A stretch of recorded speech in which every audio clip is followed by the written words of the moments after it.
दोस्तों, आज सुनिए शेरलॉक होम्स की अगली कहानी, द फाइनल प्रॉब्लम, जिसे लिखा है सर आर्थर कैनन डॉयल ने।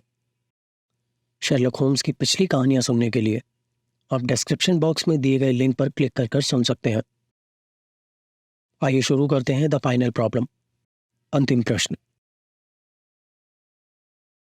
हाल ही में लिखने के लिए मैंने बहुत ही बुझे हुए मन से अपनी कलम उठाई, जिसमें मैंने उन विशेष दिनों को संजो कर रखा है जिससे मेरे साथी को प्रतिष्ठा मिली थी। चूंकि मैं इन्हें बहुत ही गहराई से महसूस करता हूं, इसीलिए ये स्पष्ट है या बिल्कुल अपर्याप्त तरीके से भी हो सकती है। मुझे उसके साथ जिस भी तरह के विचित्र अनुभव हुए, मैंने उनको बताने का भरसक प्रयास किया है।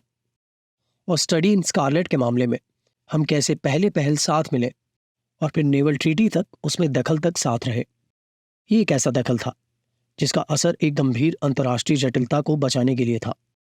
मेरी कोशिश इसे रोक देने और इस घटना पर कुछ भी ना कहने की थी, क्योंकि इसने मेरे जीवन में एक खालीपन सा ला दिया था और जिसे भरने में 2 वर्षों का समय भी कुछ ना कर सका। मेरे हाथों के साथ एक तरह की जबरदस्ती की जा रही थी, क्योंकि हाल ही के पत्रों में कर्नल जेम्स मोरियार्टी ने अपने भाई की स्मृति के बारे में लिखा था और इसीलिए मेरे सामने सिवाय इसके कोई चारा नहीं था कि लोगों के सामने वे तथ्य लाए जाएं जो कि वाकई हुए थे।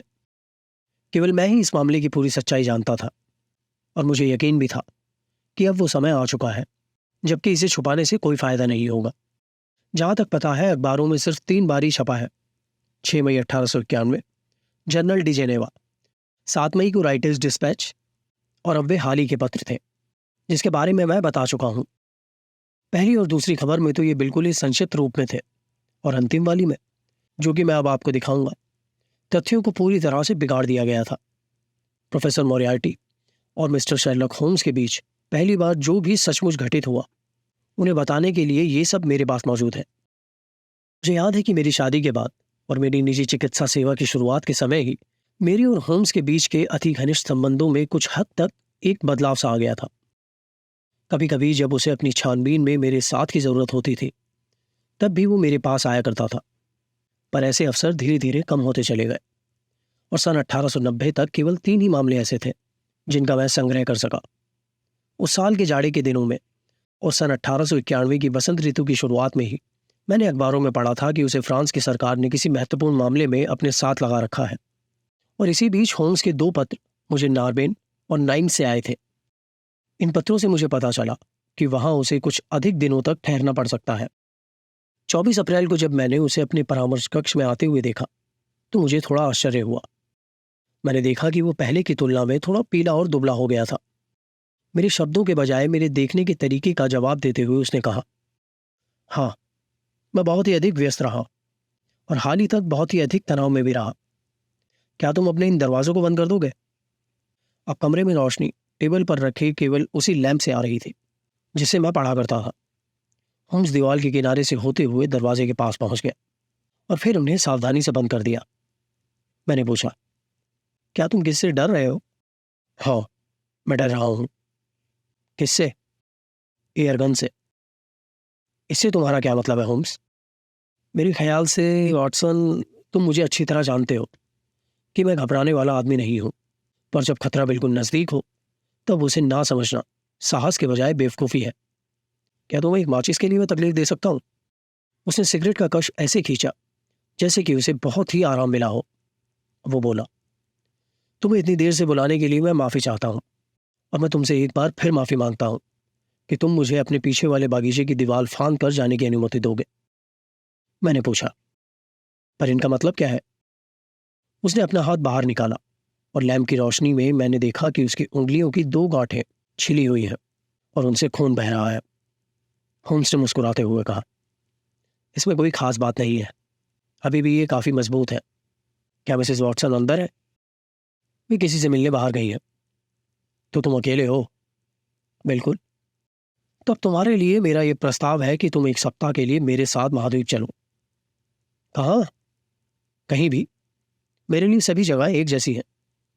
इन सब बातों में कुछ विचित्र सा लग रहा था। बिना उद्देश्य छुट्टी मनाने होम्स के स्वभाव में नहीं था।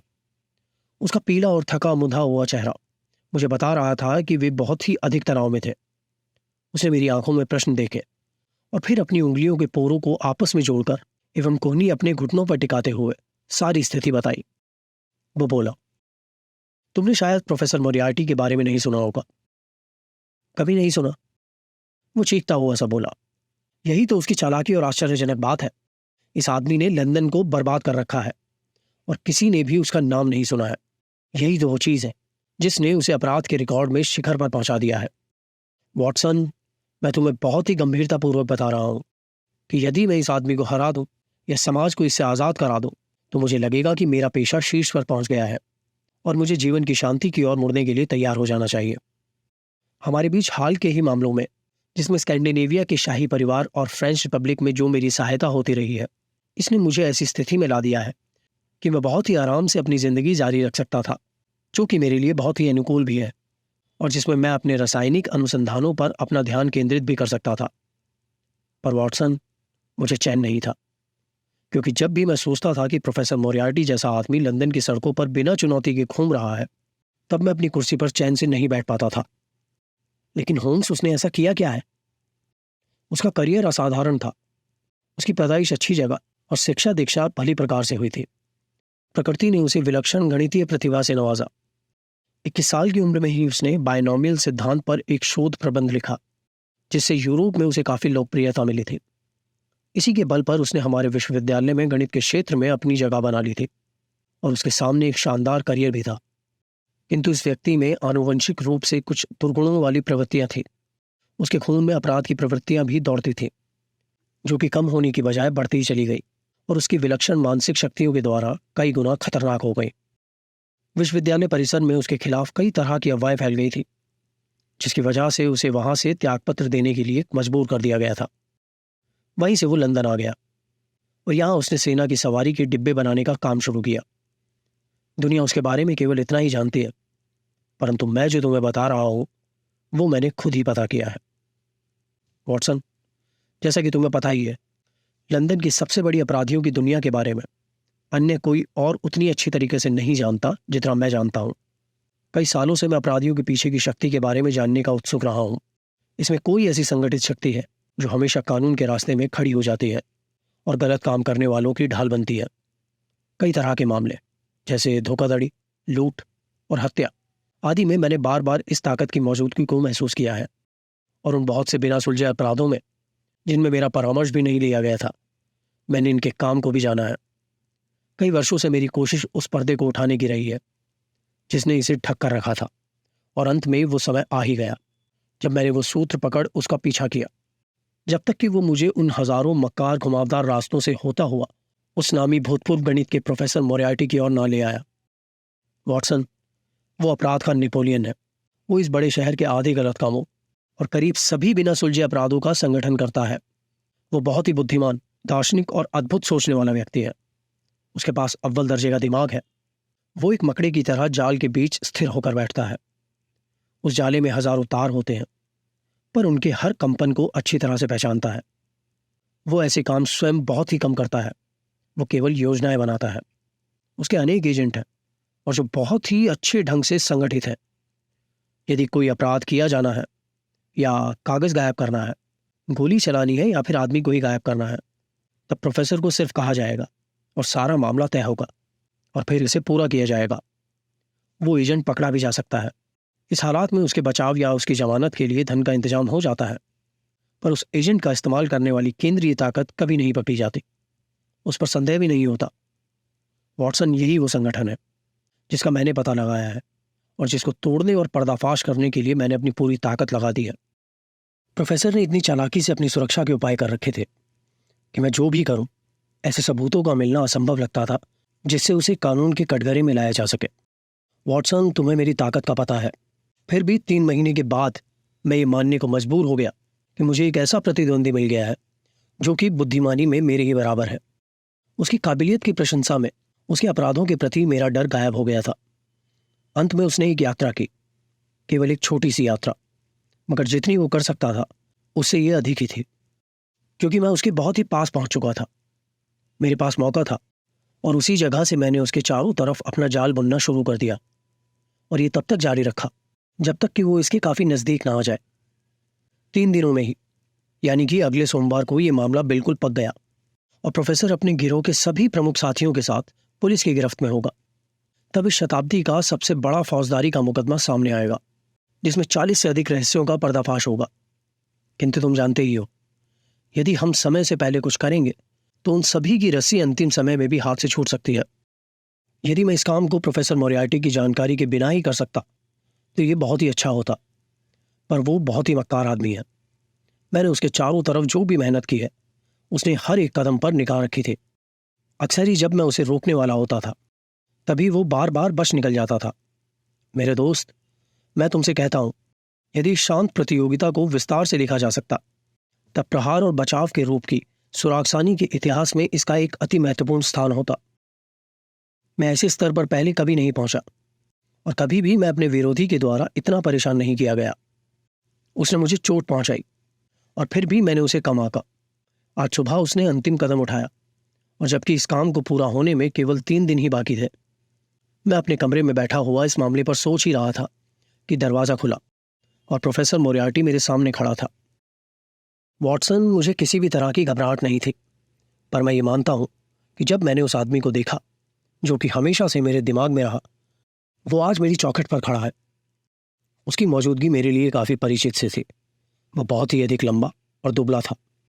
उसका सफेद माथा आगे की ओर उभरा हुआ और आंखें धसी हुई थी। उसकी शक्ल बिना दाढ़ी मूछ की पीली और एशिया के लोगों की तरह थी। उसका चेहरा मोहरा एक प्रोफेसर की तरह लगता था। बहुत अधिक पढ़ने की वजह से उसके कंधे कुछ गोल हो गए थे और चेहरा आगे की तरफ निकला हुआ था। वो अपना सिर दाएं बाएं सांप की तरह हिला रहा था। उसने अपनी सिकुड़ी हुई आंखों से मुझे बहुत ही जिज्ञासा से देखा और बोला, मैंने जितनी उम्मीद की थी तुम उससे कम दिखते हो। आदमी का अपने ड्रेसिंग गाउन में एक भरी हुई पिस्तौल पर उंगली रखना एक खतरनाक आदत है। असलियत यह थी कि उसके घुसते ही मैंने तुरंत अपने ऊपर एक खतरा सा भांप लिया था। उसके बचाव का सिर्फ यही तरीका बचा था। तभी तुरंत ही मैंने दराज से रिवॉल्वर निकालकर अपनी जेब में रख ली थी और इसे कपड़ों के भीतर से ही उसके लिए तैयार रखा था। उसके इस तरह से कहने पर मैंने हथियार को बाहर निकाल लिया और मेज पर रख दिया। वो अभी भी मुस्कुरा रहा था। फिर उसने अपनी पलकें झपकाई। मैं इस बात से बहुत खुश हुआ था कि वो मेरे सामने मौजूद है। उसने कहा, तुम प्रत्यक्ष रूप से मुझे नहीं जानते? मैंने जवाब दिया, मुझे लगता है कि मैं जानता हूं। प्लीज बैठ जाइए। यदि आप कुछ कहना चाहते हैं तो मैं आपको 5 मिनट का समय दे सकता हूं। उसने कहा, मुझे जो कुछ भी कहना है वो पहले ही तुम्हारे दिमाग में जा चुका है। मैंने जवाब दिया, तब मुमकिन है कि मेरा जवाब भी तुम्हारे पास होगा। तुम बहुत तेज हो। बिल्कुल। उसने अपना हाथ अपनी जेब में जैसे ही डाला, मैंने मेज से पिस्तौल उठा ली, पर उसने केवल एक अपनी छोटी सी नोटबुक निकाली जिसमें उसने कुछ तारीखें लिख रखी थी। वो बोला, तुम 4 जनवरी को मेरे रास्ते में रोड़ा बने थे। 23 तारीख को तुमने मेरे लिए परेशानी खड़ी की थी और मार्च के अंत में मेरी योजनाओं को पूरी तरह से बर्बाद कर दिया। अब अप्रैल की समाप्ति पर मुझे तुम्हारे लगातार उत्पीड़न से अपनी आज़ादी खो जाने का डर है। ये स्थिति अब बिल्कुल नामुमकिन सी हो गई है। मैंने पूछा, क्या आपको कुछ और मशवरा देना है? उसने अपना सिर दाएं बाएं हिलाते हुए कहा, मिस्टर होम्स, तुम्हें यह काम छोड़ना होगा। सचमुच छोड़ देना पड़ेगा। मैंने कहा, सोमवार के बाद। वो बोला, मुझे पूरा यकीन है कि तुम्हारी काबिलियत का व्यक्ति इस मामले का एक परिणाम जरूर देखेगा। अतः तुम अपना हाथ खींच लो। तुमने अपना काम इस ढंग से किया है कि हमारे पास अब केवल एक ही स्रोत बचा है। तुमने इस मामले को जिस ढंग से जकड़ा हुआ है, इसे देखना मेरे लिए एक बुद्धिमानी वाला आनंद रहा है। मैं कहता हूं कि इसके लिए किसी भी हद तक जाने के लिए मुझे मजबूर होना मेरे लिए दुख की बात होगी। तुम मुस्कुरा रहे हो, पर मैं तुमको यकीन दिलाता हूं कि ऐसा ही होगा। मैंने कहा, खतरा मेरे काम का हिस्सा है। वो बोला, यह खतरा नहीं है, यह कभी ना रुकने वाली बर्बादी है। तुम एक व्यक्ति के नहीं बल्कि एक मजबूत संगठन के खिलाफ खड़े हो। तुम अपनी सारी चतुराई के साथ भी इसे समझने में असमर्थ हो। मिस्टर होम्स, तुम्हें इस चीज को साफ साफ समझ लेना चाहिए, नहीं तो तुम भी कुचल दिए जाओगे। मैंने उठते हुए कहा, ऐसा लगता है कि इस बातचीत की मौज में मैं अपने कुछ उन जरूरी कामों की अनदेखी कर रहा हूं जो कि मेरा कहीं और इंतजार कर रहे हैं। वो भी उठा और शांति से मुझे देखते हुए उदासी से उसने अपना सर हिलाया और अंत में बोला, ठीक है, ये दुखद है, पर मैं जो कर सकता था मैंने किया। मैं तुम्हारी हर चाल को समझता हूं। तुम सोमवार से पहले कुछ नहीं कर सकते हो। मिस्टर होम्स, ये मेरे और तुम्हारे बीच का द्वंद्व युद्ध है। तुम्हें उम्मीद है कि तुम मुझे कटघरे में खड़ा कर दोगे। मैं तुम्हें बता देता हूं कि मैं कभी कटघरे में खड़ा नहीं होऊंगा। तुम मुझे हराने की हिम्मत रखते हो। मैं कहता हूं कि तुम मुझे कभी नहीं हरा पाओगे। यदि तुम मुझे बर्बाद करने की सोच भी रखते हो तो इसके लिए निश्चिंत रहो कि मैं तुम्हें भी उतना ही बर्बाद कर दूंगा। मैंने कहा, मिस्टर मोरियार्टी, तुम मुझे काफ़ी बधाइयाँ दे चुके हो। मुझे भी इसके एवज में एक तो दे लेने दो। अगर मैं पहली वाली संभावना के लिए सुनिश्चित कर दिया गया हूं, तब भी लोगों के हित में बाद वाली संभावना को खुशी से स्वीकार कर लूंगा। वो गुर्राते हुए बोला, मैं तुम्हें एक का तो वादा कर सकता हूं, पर दूसरी का नहीं। इतना कहकर वो मुझे देखता हुआ कमरे से बाहर चला गया। प्रोफेसर मोरियार्टी के साथ यही मेरा साक्षात्कार था। मैं ये मानता हूं कि इसने मेरे दिमाग पर एक बुरा असर डाला था। उसके छोटे से भाषण ने गंभीरता की वजह पैदा कर दी थी, जो कि केवल एक गुंडे से नहीं पैदा हो सकती। तुम ये कह सकते हो कि मैंने उसके खिलाफ पुलिस से सुरक्षा क्यों नहीं मांगी। इसका कारण यह था कि मुझे पक्का यकीन था कि उसके एजेंट ही मुझ पर हमला करेंगे। यदि ऐसा होता है तो मेरे पास इसके बेहद पक्के सबूत हैं। आप पर पहले भी हमला हो चुका है क्या? प्रिय वॉटसन, प्रोफेसर मोरियार्टी वो आदमी नहीं है जो अपने पैरों के नीचे घास उगने दे। मैं दोपहर में किसी काम से ऑक्सफोर्ड स्ट्रीट गया था। जैसे ही मैं उस मोड़ पर पहुंचा जहां एक रास्ता बेंटिक स्ट्रीट की तरफ जाता है, तभी एक दो घोड़ों वालों की गाड़ियां तेजी से सनसनाती हुई मेरे ऊपर चढ़ दौड़ी। मैं तुरंत ही उछलकर फुटपाथ पर हो गया और मैंने खुद को इससे बचा लिया। ये सब कुछ ही पलों में घटा था। वो गाड़ी मेरी बॉर्न लेन की तरफ निकल गई और फिर तुरंत ही गायब हो गई। वॉटसन, इसके बाद मैं सड़क के किनारे खड़ंजे पर खड़ा था और जैसे ही मैं चला कि तभी किसी मकान की छत से एक ईंट नीचे की तरफ आई और मेरे पैरों के पास टकराकर टुकड़े टुकड़े हो गई। मैंने पुलिस को बुलाया और उस जगह की छानबीन कराई, पर वहां पर कुछ पत्थर और ईंट छत की मरम्मत के लिए पहले से ही रखे हुए थे। मुझे विश्वास दिलाया गया कि शायद उनमें से कोई एक ईंट हवा से गिर पड़ी। ये जरूर है कि मैं इस बात को बेहतर तरीके से जानता था, पर मैं कुछ भी साबित नहीं कर सकता था। इसके बाद मैं एक घोड़ा गाड़ी से अपने भाई के पास पॉल मॉल चला गया और वहां मैंने अपना दिन बिताया। अब मैं तुम्हारे पास आया हूं और आते समय रास्ते में एक गुंडे ने मुझ पर एक गदा जैसी चीज से हमला किया था। मैंने उसे जमीन पर गिरा दिया और पुलिस ने उसे अपनी हिरासत में ले लिया। किंतु मैं तुम्हें पूरे विश्वास के साथ कहता हूं कि उस आदमी जिसके सामने के दांत से मेरी उंगलियों की गांठें छिल गई और उस सेनावृत्ति गणित के शिक्षक जो कि संभवतः 10 मील दूर किसी ब्लैक बोर्ड पर प्रश्न हल कर रहा होगा, उन दोनों के बीच कोई संबंध नहीं पाया जा सकेगा।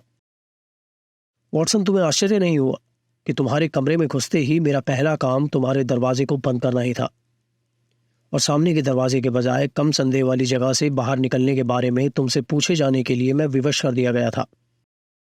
मैंने अक्सर अपने साथी के साहस की प्रशंसा की थी, परंतु इस बार की जितनी कभी नहीं। और जिस तरह से उसने शांतिपूर्वक सारी घटनाएं मुझे बताई एवं जिन्हें आपस में जोड़ते ही ये एक डरावनी बात बन गई। मैंने उससे कहा, तुम रात यहां गुजारोगे? नहीं वॉटसन, मैं तुम्हारे लिए कोई खतरा नहीं बनना चाहता। मेरे पास मेरी योजनाएं हैं और जल्दी ही सब कुछ ठीक हो जाएगा। अब तक सब कुछ तय हो चुका है और जहां तक कि उसकी गिरफ्तारी का प्रश्न है, इसमें उन्हें मेरी सहायता की जरूरत नहीं होगी। हालांकि दोष साबित करने के लिए मेरी मौजूदगी जरूरी है, इसीलिए इससे बेहतर कुछ और भी नहीं हो सकता कि मैं कुछ दिनों के लिए गायब हो जाऊं। इससे पुलिस को अपना काम करने में आसानी होगी और मेरे लिए खुशी की बात यह होगी कि तुम मेरे साथ महाद्वीप चलो। मैंने कहा, मेरी प्रैक्टिस इस समय धीमी है और मेरा पड़ोसी भी सहयोग करने वाला व्यक्ति है। मुझे तुम्हारे साथ चलने में खुशी होगी होम्स। ठीक है, तब कल सुबह शुरू करते हैं। बहुत ज़रूरी है क्या? हाँ वॉटसन, बहुत ज़रूरी है। ये तुम्हारे निर्देश हैं। मेरी तुमसे विनती है कि तुम इनका पालन करोगे, क्योंकि तुम यूरोप के सबसे शक्तिशाली और चालाक अपराधी संगठन के खिलाफ मेरे साथ दोनों हाथों वाला खेल खेल रहे हो। अब सुनो, तुम अपना जो भी सामान ले जाने वाले हो उसे तुम आज रात बिना पता लिखे ही एक विश्वसनीय आदमी के साथ विक्टोरिया भेज दोगे। सुबह तुम अपने एक आदमी को ये कहते हुए घोड़ा गाड़ी लाने के लिए भेजोगे कि वो वहां मौजूद पहली और दूसरी वाली गाड़ी को नहीं लेगा। इस घोड़ा गाड़ी से तुम लाथर एक्रेड के स्टैंड की ओर चलोगे और कोचवान को कागज के टुकड़े पर पता लिखकर दे दोगे। साथ ही उसे यह भी बता देना कि वो इसे कहीं फेंके नहीं। अपना किराया तैयार रखना और जैसे ही तुम्हारी गाड़ी रुके तुम एक्रेड से भागकर दूसरी तरफ ठीक 9:15 बजे पहुंच जाना। वहां तुम्हें एक घोड़े वाली छोटी गाड़ी इंतजाम करती मिलेगी जिसे एक काली शॉल ओढ़े हुए आदमी चला रहा होगा। तुम इसमें घुस जाना और कॉन्टिनेंटल एक्सप्रेस के लिए ठीक समय विक्टोरिया पहुंच जाओगे। लेकिन होम्स, मैं वहां तुमसे कहां मिलूंगा?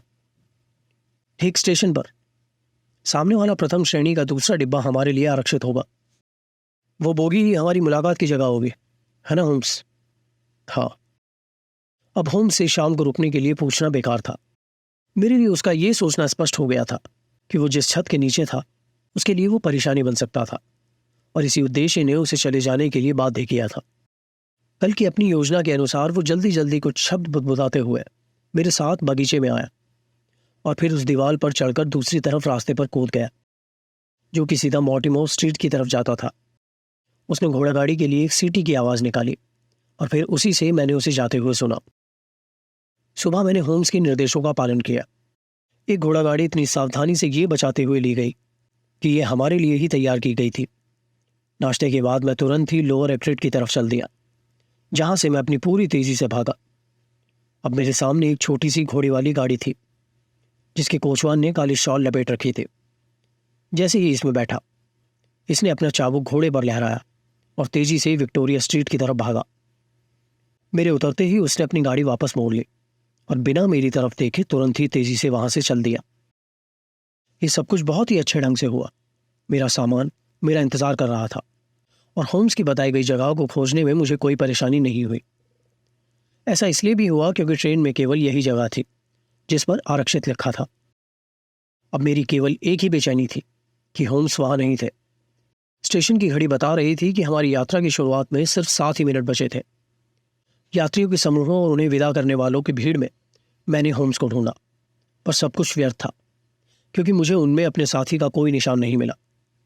मैंने अपना कुछ समय इटली के बुजुर्ग पादरी की सहायता करने में बिताया जो कि कुली को अपनी टूटी फूटी अंग्रेजी में ये बताने की कोशिश कर रहा था कि उसका सामान पेरिस के लिए बुक होना था।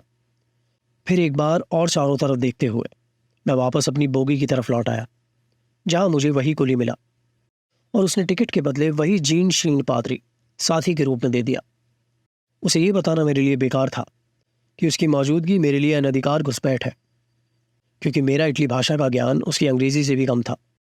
इसलिए मैंने अपने कंधे अस्वीकृति में उचका दिए और बेचैनी से अपने साथी के लिए इधर उधर देखने लगा। जैसे ही मैंने सोचा कि उसकी गैर मौजूदगी का मतलब ये हो सकता था कि उस रात उस पर कोई घातक हमला हुआ होगा, डर की एक सिरहन सी मुझ में दौड़ गई। ट्रेन के दरवाजे पहले ही बंद हो चुके थे और जब सीटी बजी तभी एक आवाज़ आई, प्रिय वॉटसन, तुमने मुझे गुड मॉर्निंग कहने की भी जहमत नहीं उठाई। मैं आश्चर्यचकित होकर मुड़ा। उस बुजुर्ग पादरी ने अपना चेहरा मेरी ओर घुमाया। अगले ही पल उसकी झुर्रियां सीधी हो गई, नाक ठुड्डी से हट गई और नीचे के होठों का आगे की ओर निकलना, वो मुंह का बुदबुदाना खत्म हो गया। उसकी उदासी सी आंखों में एक चमक सी आ गई और उसका झुका हुआ शरीर तन गया। अब ये पुराना ढांचा गायब हो चुका था और उसकी जगह होम्स ने ले ली थी। मैं चीख पड़ा, हे भगवान, तुमने मुझे कितना चौंका दिया है होम्स। वो फुसफुसाते हुए बोला, अभी भी सुरक्षा जरूरी है। मुझे पता था कि वो मेरा पीछा करेंगे। ओह, वहां मोरियार्टी खुद भी मौजूद है। जैसे ही होम्स ने इतना कहा ट्रेन चल पड़ी। पीछे की तरफ जब मैंने देखा तो वहां एक लंबा आदमी भीड़ को धक्का देते हुए आगे बढ़ रहा था और अपने हाथ इस तरह से हिला रहा था जैसे वो ट्रेन रोकना चाहता हो। अब बहुत देर हो चुकी थी।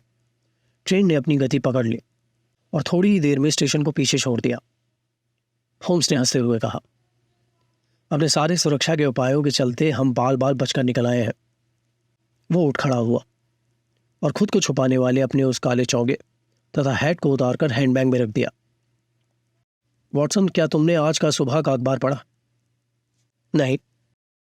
तब तुम्हें बेकर स्ट्रीट के बारे में भी नहीं पता होगा। Baker street? उन्होंने पिछली रात को हमारे कमरों में आग लगा दी थी। इसमें कुछ अधिक नुकसान नहीं हुआ। होम्स, ये तो बर्दाश्त के बाहर है। जब उनका वो गधा वाला आदमी गिरफ्तार हुआ तभी वे मुझे ढूंढने में भटक गए। इसीलिए अंदाज नहीं लगा सके कि मैं वापस अपने कमरे में आ गया हूँ।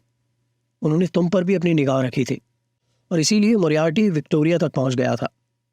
तुमने आने में कोई गलती तो नहीं की ना? मैंने ठीक वही किया जो तुमने कहा था मुझे, होम्स। क्या तुम्हें वो घोड़ा गाड़ी मिली थी? हाँ, वो मेरा इंतजार कर रही थी। क्या तुमने कोशवान को पहचान लिया था? नहीं, वो मेरा भाई माइक्रॉफ्ट था। ऐसे मामले में बिना तुमको बताए, बिना स्वार्थ के ही उससे लाभ मिल जाता है। ऐसे नाजुक मौकों पर किसी भीड़ के आदमी को अपने विश्वास में नहीं ले सकते। परंतु अब हमें मोरियार्टी के लिए जो करना है उसकी योजना बनानी है। ये एक एक्सप्रेस ट्रेन है और एक नाव इसका पीछा भी करेगी, तो मुझे लगता है कि इससे हम बहुत ही सुरक्षित ढंग से बच निकले हैं। प्रिय वॉटसन, तुमने मेरी बात का सही अंदाजा नहीं लगाया कि यह आदमी मेरे ही बौद्धिक स्तर का है। तुम सोच नहीं सकते हो कि यदि मैं पीछा करने वाला होता तो क्या मैं खुद को इतने हल्के अवरोध से रोक देने देता। तब तुम उसके बारे में इतना कम क्यों सोचते हो? वो क्या करेगा होम्स? मुझे क्या करना चाहिए? तुम क्या करोगे? दूसरी गाड़ी बदलना। पर वो लेट हो सकती है। कोई फर्क नहीं पड़ता। ये ट्रेन कैंटरबरी पर रुकती है और वहां बोट के आने में कम से कम 15 मिनट की देरी होती है। वो हमें वहां पकड़ लेगा। कोई भी ये सोचेगा कि हम अपराधी हैं, उसके आने पर उसे गिरफ्तार हो जाने दो। ये हमारा 3 महीने का काम बर्बाद कर देगा। हमें बड़ी मछली पकड़नी है, पर छोटी मछलियां जाल से बाहर बच जाएंगी। सोमवार को हमें वे सब मिल जाएंगे, इसीलिए गिरफ्तार होना ठीक नहीं है। तब क्या करें फिर? हम कैंटरबरी पर बाहर जाएंगे और तब फिर हम नेवेतॉन से डीपी तक की एक लंबी यात्रा करेंगे। मुझे जो चाहिए मोरियार्टी वही करेगा। वो पेरिस जाएगा और हमारे सामान को पहचान कर वहाँ डिपो में हमारा 2 दिन तक इंतजार करेगा। इसी बीच हम कपड़े के 2 बैग ले लेंगे और अपने देश के निर्माताओं को प्रोत्साहित करते हुए उसी के साथ यात्रा करेंगे। हम लक्समबर्ग और बैसिले होते हुए स्विट्जरलैंड पहुंचेंगे। कैंटरबरी पर हम केवल इसीलिए उतर गए कि हमें न्यू हेवन के लिए ट्रेन पकड़ने के लिए वहां 1 घंटा इंतजार करना था। मैं अभी भी अपने सामान के साथ जाते हुए वैन को दुखी मन से देख रहा था, क्योंकि इसमें मेरे कपड़े थे। जबकि होम्स ने मेरी बाहें खींची और पटरी की ओर इशारा किया। उन्होंने कहा, तुम उसे पहले ही देख चुके हो। कैंटिश के जंगलों में काफी दूर धुएं की एक पतली सी रेखा ऊपर उठती हुई दिखाई पड़ी थी। 1 ही मिनट बाद गाड़ी का डिब्बा और इंजन दूर मोड़ से आता हुआ दिखाई पड़ा, जो कि स्टेशन की ओर आ रहा था। जैसे ही ये गुजरता हुआ और अपनी गर्म हवा को हमारे चेहरे पर छोड़ता हुआ हमारे सामने से गुजरा, स्टेशन पर पड़े माल के ढेर के पीछे हो जाने का भी हमारे पास समय नहीं था। जब हम उस गाड़ी के डिब्बे को पहाड़ी पर जाते हुए देख रहे थे, तभी होम्स ने कहा, वो वहां जा रहा है। हमारे साथी की बुद्धिमानी की सीमाएं हैं। यह अप्रत्याशित हो सकता है कि मैं जो भी परिणाम निकालूं उस पर काम करूं। उसका उन्हें पहले से ही पता चल जाता है। उसने क्या किया होगा? क्या वो हमसे आगे निकल गया होगा? इसमें कोई शक नहीं है कि उसने मुझ पर मेरी हत्या करने के लिए हमला किया होगा। यही एक खेल है जिसे दोनों खेल सकते हैं। अब सवाल यह है कि हम पहले ही यहाँ लंच कर लें या न्यू हेवन पहुंचकर खाना खाने तक भूखे रहें। हम उस रात ब्रसेल्स के लिए चल दिए और हमने वहां 2 दिन बिताए। तीसरे दिन हम स्ट्रासबर्ग के लिए चले। सोमवार की सुबह होम्स ने लंदन की पुलिस को टेलीग्राम किया, जिसका जवाब हमें शाम को होटल में मिल गया था। होम्स ने इसे खोला और फिर बुरा सा मुंह बनाकर फेंक दिया। फिर एक कराहती आवाज में कहा, मुझे लगता है वो बच गया। कौन? मोरियार्टी? सिवाय उसके उन्होंने पूरे गिरोह को पकड़ लिया। वो बचकर निकल गया। वाकई जब मैंने देश छोड़ा तब उससे कोई नहीं बच सकता था, पर मैंने सोचा था कि मैंने उनके हाथों में उसे दे दिया। वॉटसन, मेरे ख्याल से तुम्हें वापस इंग्लैंड लौट जाना चाहिए। पर क्यों होम्स? क्योंकि मैं अब तुम्हारे लिए एक खतरनाक साथी बन चुका हूं। इस आदमी का पेशा खत्म हो चुका है। अगर वो लंदन वापस लौटता है तो वहां वो कुछ भी नहीं है। जहां तक मैं उसके स्वभाव के बारे में जानता हूं, वो अपनी पूरी ताकत लगा देगा मुझसे बदला लेने के लिए। उसने मेरे साथ अपनी एक छोटी सी मुलाकात में कहा था, और मैं जानता हूं कि वो वैसा ही करेगा। मैं वाकई तुम्हें सुझाव देता हूं कि तुम वापस अपनी प्रैक्टिस के लिए चले जाओ। ये किसी व्यक्ति के लिए एक अनुरोध जैसा ही था, जो कि उसका एक पुराना सहयोगी होने के साथ एक पुराना साथी भी था। हम स्ट्रासबर्ग में इस विषय पर आधे घंटे तक बहस करते रहे। और उसी रात हमने अपनी यात्रा जेनेवा के लिए शुरू कर दी। 1 सप्ताह तक हम रोन की मनोहर घाटी में घूमते रहे और फिर ल्यूक होते हुए जेमिनी दर्रे तक गए, जो कि बर्फ से ढका हुआ था। इसके बाद हम इंटरलेकन से मैरी जेनेरिन भी गए। ये एक बहुत ही मनभावन यात्रा थी। नीचे धरती पर हरियाली वसंत और ऊपर सफ़ेद बर्फ। परंतु ये मुझे बिल्कुल ही स्पष्ट था कि एक पल के लिए भी होम्स उस काली छाया को नहीं भूल पाए थे। घर की तरह के उस अल्पाइन के गांव और एकांत वाली पहाड़ी दर्रे में भी उनकी चौकन्नी आंखें और हर आने जाने वाले पर उसकी पैनी दृष्टि इस सब का सबूत दे रही थी। उसे इस बात का पक्का यकीन था कि हम जहां भी जाएंगे हम खतरे से बाहर नहीं रहेंगे, जो कि हमारे पैरों के निशान का पीछा कर रहा था। मुझे याद है कि एक बार जब हम जेमिनी से होकर गुजर रहे थे और डाउम्बेसी की सीमा पर ही थे, तभी ऊपर पहाड़ी से एक बड़ा पत्थर नीचे की ओर लुढ़का और ठीक हमारे पीछे झील में आवाज करता हुआ गिर गया। एक झटके से होम्स किनारे टीले पर चढ़ गया और अपनी गर्दन घुमाकर चारों ओर देखने लगा। वहां कोई नहीं दिखा और हमारे गाइड ने हमें यकीन दिलाया कि इस मौसम में यहाँ पत्थर अक्सर गिरते रहते हैं। होम्स ने कोई जवाब नहीं दिया, पर उस आदमी की बात सुनकर मेरी तरफ देखकर एक ऐसे व्यक्ति की तरह मुस्कुराया जो कि अपनी बात का असर देख रहा हो। अपने पूरे चौकन्नेपन के बावजूद वो हताश नहीं हुआ था, बल्कि मैंने पहले कभी उसको इतना अधिक उत्साह में नहीं देखा था।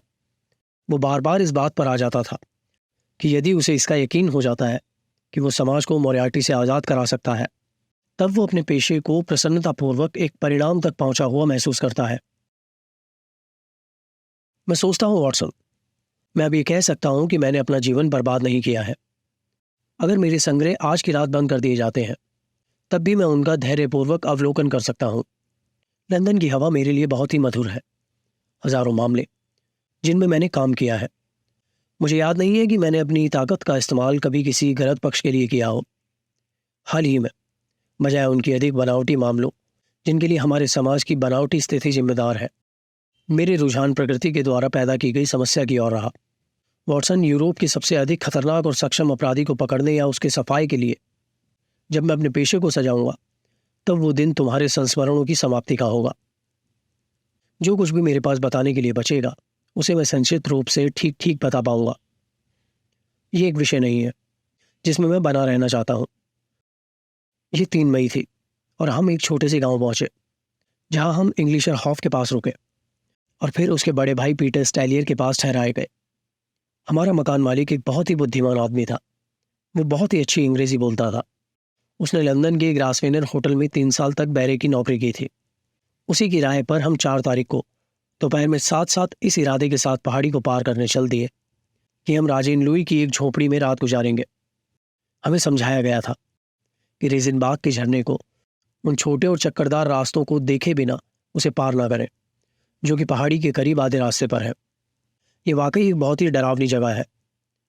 पिघली हुई बर्फ से यहाँ जलप्रवाह प्रबल था, जो कि नीचे बहुत गहराई में गिर रहा था। इसकी फुहारें जलते हुए घर के धुएं की तरह उमड़ रही थी।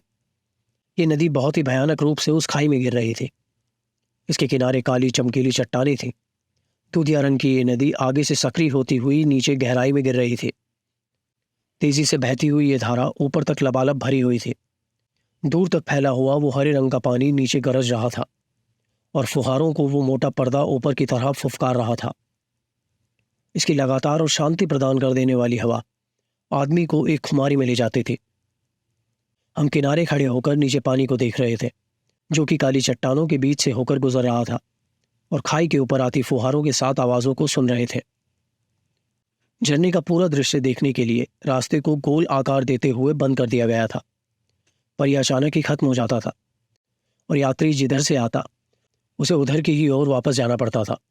इसीलिए हमें भी मुड़कर जाना था कि तभी हमने देखा कि स्विट्जरलैंड का रहने वाला एक युवक अपने हाथों में एक चिट्ठी लेकर दौड़ता हुआ वहां पर आ रहा है। इसमें उसी होटल का निशान बना हुआ है जिसे हमने अभी अभी छोड़ा था।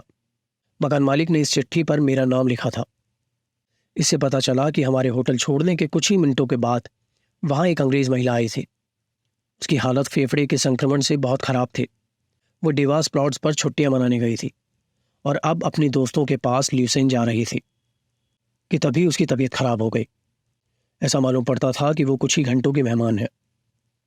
यदि मैं वापस लौट जाता हूँ तो एक अंग्रेज डॉक्टर का उसको देखना उसके लिए एक बड़ी दिलासा होगा। उस भले आदमी स्टाइलियर ने मुझे इस चिट्ठी में यकीन दिलाया था कि वो मेरी इस तकलीफ के लिए बहुत आभारी होगा। चूंकि उस महिला ने स्विट्जरलैंड के किसी चिकित्सक के लिए मना कर दिया था, इसलिए वो इसे अपने ऊपर एक बड़ी जिम्मेदारी मान रहा था। यह अनुरोध इस तरह से था कि इसे मना नहीं किया जा सकता था। अपने देश की महिला, जो कि अपरिचित भूमि पर मरने वाली थी, उसके लिए इस प्रार्थना को अस्वीकार करना असंभव था। हालांकि होम्स को छोड़कर जाते हुए मुझे झिझक हो रही थी। अंत में तय ये हुआ कि वे उस युवा संदेशवाहक को अपने पास रास्ता बताने वाले और सहयोगी के रूप में रखेंगे और मैं मैरिंजेन जाऊंगा। होम्स ने कहा कि वो कुछ समय झरने के पास बिताएंगे और फिर धीमे धीमे पहाड़ी पर चढ़ते हुए रेजिन लुई पहुंचेंगे, जहां शाम को मैं उनसे फिर मिलूंगा। जैसे ही मैं कुछ दूर पहुंचा तो मैंने देखा कि होम्स की पीठ एक चट्टान के सहारे टिकी है और वे हाथ बांधकर नीचे झरने का पानी देख रहे हैं। यही वो उनका अंतिम दृश्य था जो मेरी तकदीर ने मुझे इस दुनिया में दिखाया था। जब मैं काफी नीचे उतर आया और मुड़कर देखा, तब उन्हें वहां देख पाना असंभव था, परंतु मैं उस घुमावदार रास्ते को देख सकता था जो कि पहाड़ी से होकर उन तक जाता था। इसी पर एक आदमी, जहां तक मुझे याद है, काफी तेजी से जा रहा था। मैंने उसकी काली छाया की बाहरी रूपरेखा बहुत ही स्पष्ट रूप से देखी थी। मैंने उसके जल्दी जल्दी चलने पर ध्यान दिया था, परंतु अपनी मंजिल पर जाने की जल्दी में वो मेरे दिमाग से हट गया था। मैरिंजन पहुंचने में मुझे 1 घंटे से अधिक समय लगा था। वो बुजुर्ग स्टेलर अपने होटल के पोर्चा में खड़ा था। मैंने जल्दी जल्दी आते हुए कहा, मुझे यकीन है कि अभी भी वो ज्यादा बुरी स्थिति में नहीं होगी। उनके चेहरे पर एक आश्चर्य भाव था और उनकी बाहों के प्रदर्शन ने मेरे दिल की धड़कन बढ़ा दी थी। उस चिट्ठी को जेब से बाहर निकालते हुए मैंने कहा, क्या ये चिट्ठी आपने नहीं लिखी है? क्या इस होटल में कोई अंग्रेज बीमार औरत नहीं है क्या? वो जोर से बोला, बिल्कुल नहीं, मगर इस चिट्ठी पर मेरे होटल का निशान है। इसका मतलब है कि इसे उसी लंबे अंग्रेज आदमी ने लिखा होगा जो तुम लोगों के जाने के बाद यहां आया था। उसने कहा, पर मैं उस होटल के मालिक की बात सुनने के लिए नहीं रुका। एक अजीब से भय के साथ मैं उस गांव की सड़क पर दौड़ पड़ा और उसी ओर भागा जिधर से मैं अभी अभी उतरा था। इसमें मुझे करीब 1 घंटा लग गया था। अपनी सारी कोशिशों के बावजूद एक बार फिर से रेजिनबाग के झरने के पास पहुंचने में मुझे 2 घंटे लग गए। होम्स का सामान अब भी उसी चट्टान पर पड़ा हुआ था जहां मैंने उन्हें छोड़ा था, परंतु वहां उनका कोई नामो निशान नहीं था। उनको आवाज देकर मेरा पुकारना भी बेकार गया। छोटी छोटी पहाड़ियों से टकराकर आती मेरी आवाज की प्रतिध्वनि ही मेरा जवाब थी। उनके वहां पड़े सामान को देखकर मेरा दिल बैठा जा रहा था। इसका मतलब ये हुआ कि वे रोजिन लुई नहीं पहुंचे। वे इसी तिराहे पर रुके होंगे जिसके एक और सीधी सपाट चढ़ाई और दूसरी ओर गहरी खाई थी। तभी उनके दुश्मन ने उन्हें पकड़ लिया होगा। वो स्विट्जरलैंड वाला युवक भी वहां से चला गया था। उसको शायद मोरियार्टी ने कुछ धन दिया होगा और उसके साथ 2 आदमी भी थे। फिर क्या हुआ होगा? कौन हमें बताए कि क्या हुआ होगा? अपने आप को संयत करने के लिए मैं 1 या 2 मिनट के लिए वहां खड़ा रहा, क्योंकि मैं उन चीज़ों को देखकर थोड़ा भयभीत हो गया था। फिर मैंने होम्स के अपने तरीकों की तरह सोचना शुरू किया और इस आपदा को समझने के लिए उनको व्यवहार में लाने की कोशिश की। ऐसा करना बहुत ही आसान था। अपनी बातचीत के दौरान हम उस रास्ते के अंतिम सिरे तक नहीं गए थे और वहां पड़ा हुआ उनका सामान यही बता रहा था कि हम वहीं खड़े थे। वहां की काली मिट्टी फुहारों की बौछार से नरम हो गई थी और इस पर अब एक चिड़िया के निशान बन सकते थे। जाते हुए पैरों के 2 निशान वहां काफी दूर तक स्पष्ट थे। वे दोनों निशान मुझसे दूर होते जा रहे थे, परंतु उनमें से कोई भी निशान वापसी की तरफ नहीं लौट रहा था।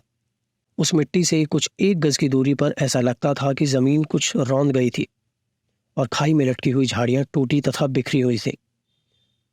मैंने आगे की ओर झुककर देखा, पर तेज आती फुहारों ने मुझे पूरा भिगो दिया। मेरे वहां से चलने के पहले ही अंधेरा हो चुका था और अब मुझे चमकती हुई चट्टानों पर केवल नमी ही दिख रही थी। नीचे दूर तक पानी के गिरने की आवाज थी। मेरे पुकारने पर केवल उसकी प्रतिध्वनि ही आती थी। ये भाग्य का ही खेल था कि मेरे साथी और सहयोगी की अंतिम बधाइयां मेरे साथ थी। उसका सामान अभी भी चट्टान से टिका हुआ रास्ते पर पड़ा था। पास ही के एक पत्थर पर कुछ चमकती हुई सी चीज ने मेरा ध्यान अपनी ओर खींचा और हाथ बढ़ाकर उठाते ही मुझे लगा कि जैसे ये तो चांदी का कोई सिगरेट का डब्बा है जिसे वे हमेशा अपने साथ रखते थे। मैंने इसे जैसे ही उठाया कि तभी इसके नीचे दबा एक चौकोर कागज का टुकड़ा नीचे जमीन पर गिर पड़ा। इसे खोलने पर मैंने देखा कि उनकी नोटबुक के फटे पन्ने थे और इनमें उन्होंने मुझे ही संबोधित करके कुछ लिखा था। ये उस व्यक्ति का गुण था कि उसकी दिशा स्पष्ट थी और लिखावट उतनी ही साफ तथा सुगम कि जैसे ये उसके अपने अध्ययन कक्ष में ही लिखी गई हो। प्रिय वॉटसन, मैं कुछ पंक्तियां मिस्टर मोरियार्टी की आभार स्वीकृति में लिख रहा हूं, जिन्होंने उन प्रश्नों की अंतिम चर्चा के लिए, जो कि हम दोनों के ही बीच थे, मेरी सुविधा का इंतजार किया। उसने मुझे अपने काम करने के तरीके की रूपरेखा दिखा दी, जिसके द्वारा वो अंग्रेज पुलिस से बच निकला, और उसने हमारी गतिविधियों के बारे में पता लगा लिया। मैंने उसकी काबिलियत के बारे में जो ऊंची धारणा बना रखी थी, उसे उसने और भी पक्का कर दिया। मुझे ये सोचकर बहुत खुशी हुई है कि मैं समाज को उसकी मौजूदगी से होने वाले आगामी प्रभावों से आज़ाद कर दूंगा। हालांकि मुझे डर है कि ये सब उस कीमत पर होगा जो कि मेरे साथियों के लिए, खासतौर पर वॉटसन के लिए, तुम्हें बहुत ही पीड़ादायक होगा। मैं तुम्हें पहले ही बता चुका हूं कि मेरा पेशा अपने एक खास मुकाम पर पहुंच चुका है और इससे अधिक अनुकूल इसके समापन की संभावना नहीं है। दरअसल मैं अपना अपराध स्वीकार करता हूं कि मुझे पूरा अंदाज था कि मैरिंजेन से आने वाला वो पत्र एक धोखा था, और मैंने तुम्हें इस उद्देश्य से जाने की अनुमति दी थी कि इस मामले में कुछ इसी तरह का नतीजा निकलेगा। इंस्पेक्टर पैटरसन से कहना कि इस गिरोह को कटघरे में लाने के लिए जिन कागजों की उसे ज़रूरत है वे एम वाले ताखे में रखे हैं, और उस नीले रंग के लिफाफे के ऊपर मोरियार्टी लिखा है। इंग्लैंड से चलते समय मैंने अपनी सारी संपत्ति अपने भाई माइक्रॉफ्ट के हवाले कर दी थी। प्लीज़ मिसेस वॉटसन को मेरी शुभकामनाएं देना और मेरे प्रति अपना विश्वास बनाए रखना। तुम्हारा शेरलॉक होम्स।